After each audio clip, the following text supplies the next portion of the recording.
दोस्तों नमस्कार। स्वागत है आपका हमारे इस यूट्यूब मंच पर। बड़ा सवाल यह है कि आखिर बिहार किसका है, बिहार की सरकार किसकी है और जनता दल यूनाइटेड किसकी है। क्या ये अमित शाह के इशारे पर चलेगी या ये नीतीश कुमार के इशारे पर चलेगी।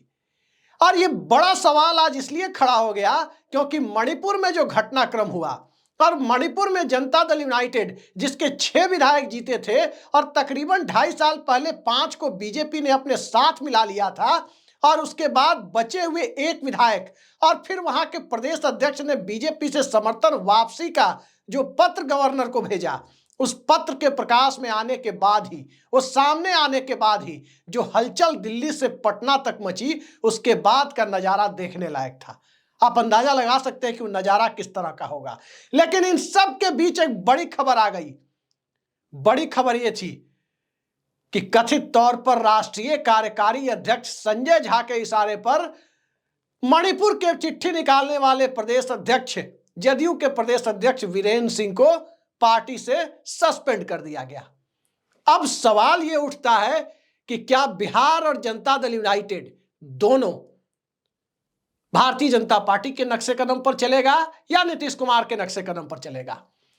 कई दिनों से दरअसल यह खबर आ रही है, यूं कहें कि कई महीनों से, कि महाराष्ट्र का फ्रंटियर जीतने के बाद और लोकसभा में 240 तक पहुंचने के बाद, राजस्थान में हालात प्रतिकूल होने के बाद और उत्तर प्रदेश के हाथ से फिसलने की आशंका के बीच 240 के बाद 272 का जुगाड़ 2029 में कैसे होगा, इसके लिए बिहार के फ्रंटियर पर बिना किसी सहयोगी के अपने बूते काबिज होना भारतीय जनता पार्टी की प्राथमिकता बन गई है।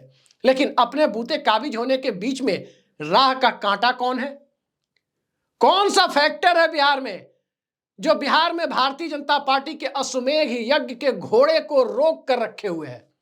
आखिर वो फैक्टर कौन सा है? स्वाभाविक है कि वो फैक्टर जनता दल यूनाइटेड है।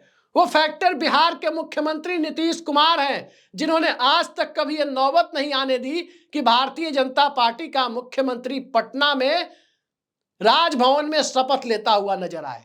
और जब तक नीतीश कुमार हैं तब तक बिहार में भारतीय जनता पार्टी का मुख्यमंत्री शपथ ले पाएगा, दूर दूर तक कोई संभावना नहीं दिखाई देती।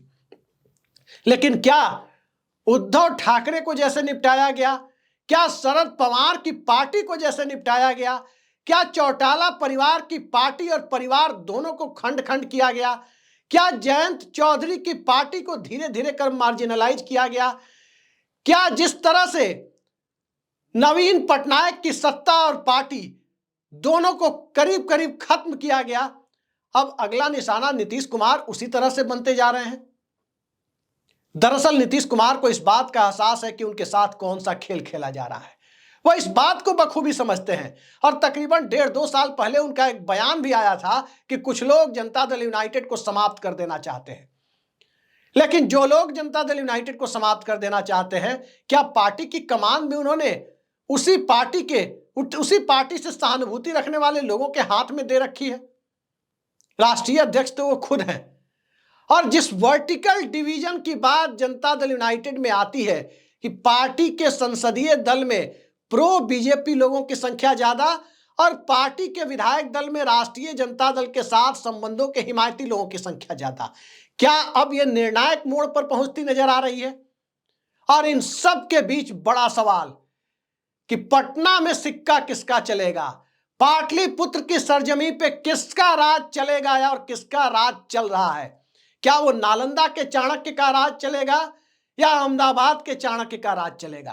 क्या गुजरात लॉबी बिहार पर शासन करेगी या बिहार के मुख्यमंत्री नीतीश कुमार ही फाइनल अथॉरिटी है बिहार की सत्ता पर अपनी हुकूमत कायम रखने के लिए? और यही चीज, ये तब तक ये सवाल बना हुआ है जब तक जनता दल यूनाइटेड एक पार्टी के रूप में नहीं, बल्कि जिसका गुट जिसके साथ कंफर्टेबल हो जाए उसके साथ गलबहियां करने में लगा हुआ प्रतीत हो रहा है। आप देखिए, पटना में इन्वेस्टर समिट हुई। इसके अलावा पटना में देश भर के विधानसभा और विधानमंडलों के पीठासीन अधिकारियों का सम्मेलन हुआ, जिसमें लोकसभा अध्यक्ष भी गए थे। कहीं भी नीतीश कुमार ने शिरकत नहीं की। और सरप्राइजिंग तो यह था, सबके लिए आश्चर्यजनक था कि नीतीश कुमार ने तो नहीं शिरकत की, साथ ही नेता विपक्ष तेजस्वी यादव ने भी वहां शिरकत नहीं की। अब तेजस्वी यादव तो बयान दे रहे हैं कि चाचा के साथ जाने का सवाल ही नहीं उठता, चाचा थके हुए मुख्यमंत्री हैं। तो एक बात सबको समझ में आ रही है कि तेजस्वी यादव के पिता यानी लालू यादव तो दरवाजा खोले हैं नीतीश कुमार के लिए। सूत्रों के हवाले से खबर आई थी कि अभी 3 दिन पहले रात में इन दोनों की मुलाकात भी हुई। तमाम सिक्योरिटी पर्सनल को और सपोर्ट स्टाफ को बाहर करके गुपचुप मुलाकात अकेले में हुई लालू यादव और नीतीश कुमार की। फिर तेजस्वी यादव ऐसी भाषा क्यों बोल रहे हैं? राजद में आज भी फाइनल अथॉरिटी लालू यादव है, लेकिन तेजस्वी यादव जो ये भाषा बोल रहे हैं, स्वाभाविक है, कौन चाहता है कि खेला होने के पहले उनके दरवाजे पर सीबीआई और ईडी दस्तक दे दे? कोई नहीं चाहता। खेला होने के बाद यदि सीबीआई और ईडी दस्तक देगी तब तो विक्टिम कार्ड चुनावी समय में खेलने का मौका भी होगा। मौका इस रूप में होगा कि देखो हम लोग साथ हो गए, बिहार की सत्ता बीजेपी के हाथ से फिसल गई, तो ये बदले की भावना से कार्रवाई कर रहे हैं। तो स्वाभाविक है तेजस्वी यादव ऐसी भाषा तब तक बोलते रहेंगे जब तक अंदर खाने सारी चीजें एक एक मुद्दा मटेरियलाइज नहीं हो जाएगा, तब तक तेजस्वी यादव ये बोलते रहेंगे। और फिर अचानक किसी दिन देखने को मिल सकता है कि नीतीश कुमार ने भाजपा कोटे के मंत्रियों को बर्खास्त किया, फ्लोर टेस्ट हासिल किया और राजद, कांग्रेस और इंडिया गठबंधन के लोगों को सत्ता में शामिल कर लिया। ये कभी भी देखने को मिल सकता है। तो तेजस्वी यादव की भाषा पर मत जाइए। लेकिन सवाल तो नीतीश कुमार की पार्टी का है कि नीतीश कुमार की पार्टी, नीतीश कुमार अपनी आंखों के सामने उसका एकनाथ शिंदेकरण होते हुए देख रहे हैं। उद्धव ठाकरे की पार्टी जैसे टूटी उस तरह से टूटते हुए देख रहे हैं। दरअसल दिल्ली में उन्होंने कार्यकारी अध्यक्ष बनाकर जिन्हें रखा है, उनकी अमित शाह से नजदीकियां ज्यादा बनी हुई है। 2 महीने में 2 बार अमित शाह उनके दरवाजे पर आए, और अभी जब दही चूड़ा भोज में अभी 3-4 दिन पहले आए थे तो जो पर्दे वगैरह, जो पंडाल वगैरह लगे हुए थे वो भी भगवा रंग का था। और दही चूड़ा भोज में कई पत्रकारों का भी जुटान था, तो बिहार एनडीए के नेताओं का भी जुटान था। याद रखिए नीतीश कुमार नहीं आए थे। और इसके पहले उसी बंगले में जब गृह प्रवेश हुआ तब भी अमित शाह वहां मुख्य अतिथि के तौर पर आए हुए थे। तो नीतीश कुमार को यह बखूबी दिख रहा है कि हो क्या रहा है। इसी तरह से कहा जाता है कि जब लालू परिवार से ललन सिंह की गतिविधियां, उनकी दोस्ती गहरी छन रही थी, जबकि नीतीश कुमार उसी गठबंधन का हिस्सा थे, लालू यादव के साथ ही गठबंधन का हिस्सा थे, तो ललन सिंह को पार्टी के राष्ट्रीय अध्यक्ष पद से हटाकर उनकी जगह नीतीश कुमार खुद काबिज हो गए थे। अब जो परिस्थिति है वो देखने की जरूरत है। आज की परिस्थिति में जो देखने की जरूरत है कि मणिपुर में जो हुआ, क्या नीतीश कुमार के इशारे पर, स्वाभाविक है कि जेडीयू जैसी पार्टी में, सुप्रीमो कल्चर वाली पार्टी में बिना नीतीश कुमार के इशारे के कोई प्रदेश अध्यक्ष कोई चिट्ठी नहीं निकाल सकता।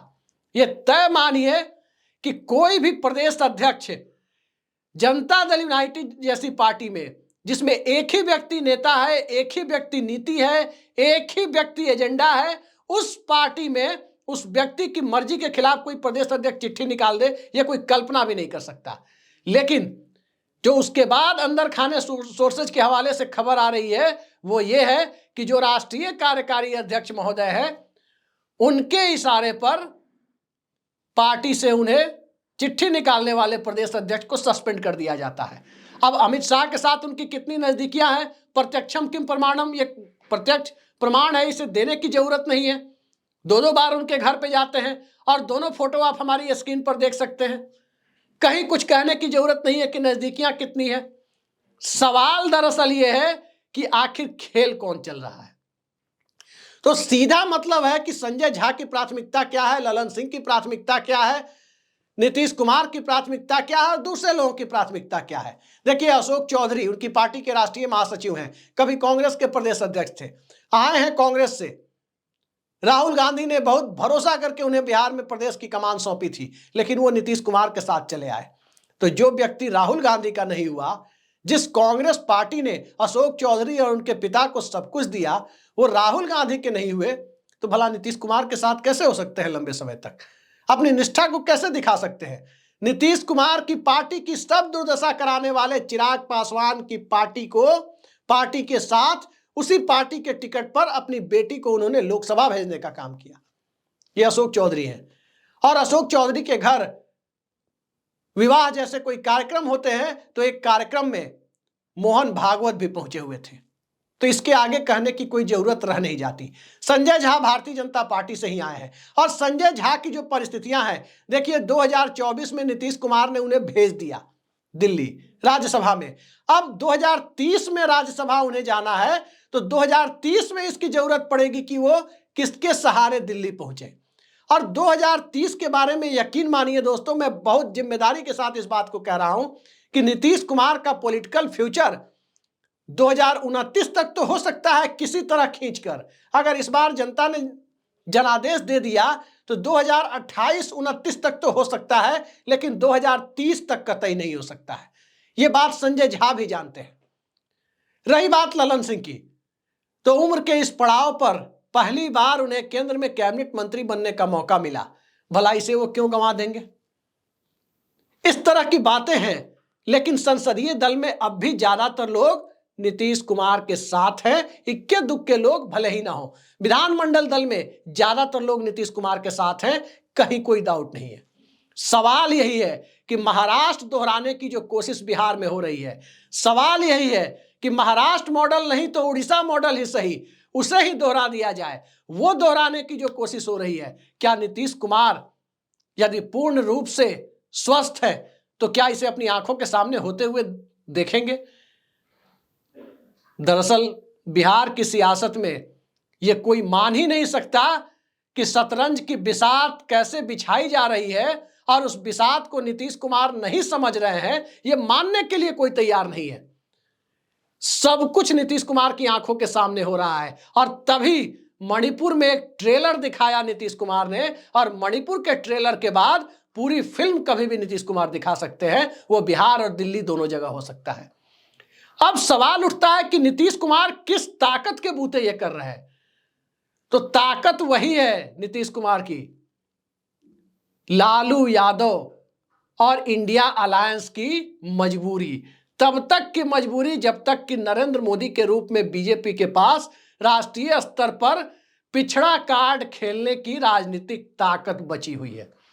और उस ताकत को, उसके असर को खत्म करने के लिए जो पॉलिटिकल एंटीबायोटिक की जरूरत है, वो पॉलिटिकल एंटीबायोटिक नीतीश कुमार का चेहरा बतौर मुख्यमंत्री आगे रखकर ही दी जा सकती है।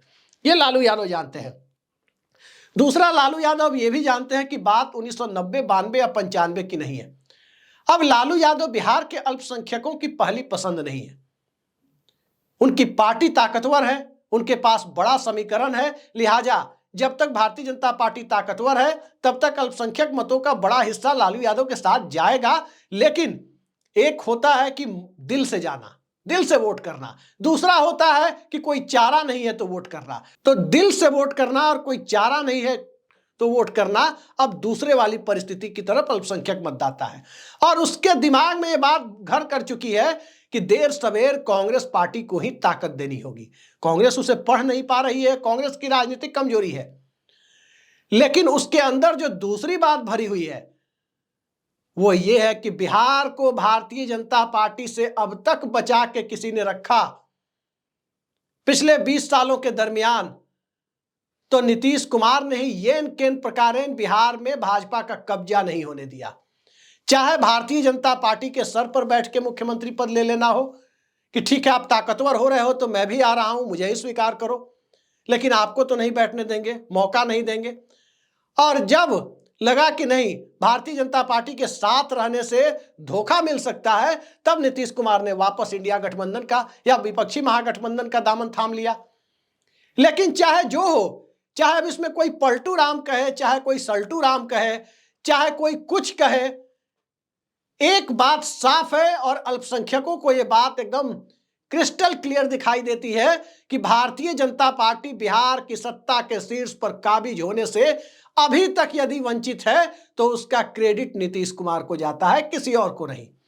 यह बात लालू यादव भी समझते हैं कि अगर भारतीय जनता पार्टी ने नीतीश कुमार को डिच करने की कोशिश की और उस डिच करने की कोशिश में लालू यादव ने डिच होने दिया नीतीश कुमार को, तो तय मानिए कि अल्पसंख्यक वर्ग लालू यादव का साथ छोड़ देगा। क्योंकि एक बार बिहार यदि भारतीय जनता पार्टी के हाथ में चला गया, प्रत्यक्ष रूप से मुख्यमंत्री पद के साथ या अप्रत्यक्ष रूप से राष्ट्रपति शासन के रूप में, क्योंकि राष्ट्रपति शासन भी केंद्र में भाजपा की सरकार है, राज्यपाल भी भारतीय जनता पार्टी से जुड़े हुए हैं, रहे हैं पहले, तो स्वाभाविक है कि राष्ट्रपति शासन मतलब भाजपा का शासन अगर ये लालू परिवार ने होने दिया तो राजनीति तो लालू परिवार की खत्म होगी ही, तेजस्वी यादव का पॉलिटिकल फ्यूचर कॉम्प्रोमाइज होगा ही, साथ साथ अल्पसंख्यक मतों की नजरों से गिरने का खतरा भी 4 गुनी रफ्तार से सामने आ जाएगा। और यही असल ताकत है नीतीश कुमार की कि लालू यादव के सामने कोई दूसरा विकल्प नहीं है नीतीश कुमार को रेस्क्यू करने के सिवा। इस ताकत को वो जानते हैं और इस ताकत के बूते अब लड़ाई आर्या पार की दिख रही है कि बिहार किसका, अमित शाह का या बिहार नीतीश कुमार का। अब अमित शाह का बिहार है या नीतीश कुमार का बिहार है, इंतजार कीजिए कुछ हफ्तों का। बिहार के बजट सत्र में सब कुछ तय हो जाएगा या बजट सत्र के खत्म होने के तत्काल बाद सब कुछ तय हो जाएगा कि बिहार में अंततः नीतीश कुमार किस तरह से पॉलिटिकल ऑपरेशन को अंजाम देते हैं। अभी तो उनके अपने पॉलिटिकल करियर को एक कार्यकाल और खींचने का सवाल है। तो अपना पॉलिटिकल करियर एक कार्यकाल और आगे कैसे खींचता है, नंबर 1।